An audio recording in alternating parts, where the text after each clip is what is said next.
இப்போ ஒரு விபத்தில் தமிழக அரசுக்கிட்ட நம்ம ஒரு கேள்வி கேட்போம். ஒரு விஷயம் சொல்லுவோம்.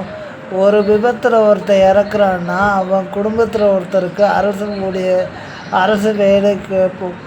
அது நியாயம்னா, கரூர் சம்பவத்தில் 41 பேர் இறந்தாங்கல்ல, அப்போ அந்த குடும்பத்தில் முதலமைச்சர் தன்னால் இறந்ததா விஜயண்ணா நினைக்க போய் தான், அந்த குற்ற உணர்ச்சியினால தான் இந்த 35 பேருக்கு வேலை கொடுக்கணும்னு முடிவு பண்ணியிருக்காங்க.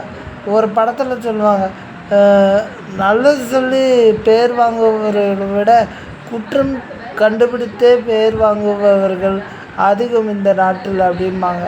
அதே மாதிரி தான் நீங்களா ஒரு பார்த்தா எக்ஸ்பீரியன்ஸான ஆள் மாதிரி தெரியுது, படிப்பு அறிவு இருக்குது, கொஞ்சம் யோசனை பண்ணணும். கள்ளச்சாராயத்தில் இறந்தால் அந்த குடும்பத்தில் உள்ள ஒருத்தருக்கு அரசு வேலை கேட்குறோம். வேறு ஏதாவது விபத்தில் இறந்தால் அப்போ கேட்குறோம், அரசு வேலை கேட்குறோம். அப்படி கேட்கும்போது அப்போ அந்த அரசு வேலை கொடுக்கப்படுகிறவர்னால வேற ஒருத்தர் பாதிக்கப்பட மாட்டாங்க. இதெல்லாம் என்ன பேச்சு மேடம்? உங்கள் வேலை எதுவோ அதை பார்த்தாலே போதும். நீங்கள் அரசுக்கு ஆலோசனை கொடுக்க வேண்டாம். கேட்டால் நல்ல ஆலோசனை கொடுக்க முடிஞ்சால் கொடுங்க, இல்லையா விட்டுருங்க. அது பாட்டில் அவங்களுடைய நிர்வாகம் அவங்க பண்ணிப்பாங்க. எல்லாத்துக்கும் குத்தம் சொல்லிக்கிட்டு இருந்தால் வேலைக்கு ஆகாதில்ல. நல்லது செய்யணும், இல்லை செய்ய விடணும். நம்ம ரெண்டுமே பண்ண மாட்டோம்னா நம்மளாம் இருந்து பிரயோஜனம் இல்லை மேம். எல்லாம் நல்லது நடக்கும். நீங்கள் உங்கள் வேலையை மட்டும் பார்த்தா நல்லது. மிரட்டலாம் இல்லை மேடம். நான் விஜயோடைய விசுவாசி இல்லைன்னே வச்சுக்கோங்க. ஒரு முதலமைச்சருக்கு சப்போர்ட் பண்ண வேண்டியது மக்களுடைய கடமை. முதலமைச்சர்கிட்ட இருந்து நம்ம எதிர்பார்க்குறத முதலமைச்சருக்கு நம்மளும் செய்யணும். அதுக்காக தான் சொல்கிறேன்.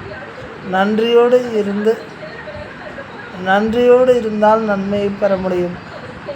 முதலமைச்சர் செய்யக்கூடிய ஒவ்வொரு காரியத்திலையும் என்ன மைனஸ் இருக்குன்னு பார்க்காதீங்க, ப்ளஸ்ஸை மட்டும் பாருங்கள். நல்லது நடக்கட்டும், நல்லதே நடக்கட்டும், நல்லது நடக்கட்டும், நல்லதே நடக்கட்டும்.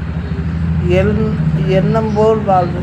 உங்கள் எண்ணம் நல்லதாக இல்லை என்றால் உங்கள் வாழ்வு தவறாகிவிடும். நன்றியோடு இருங்கள், நன்மையை பெறுங்கள்.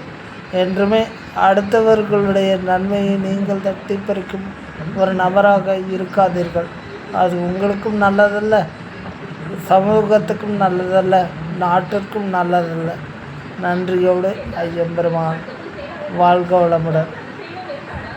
எல்லாம் நன்மையாக நடக்கட்டும். வாழ்க வளமுடன்.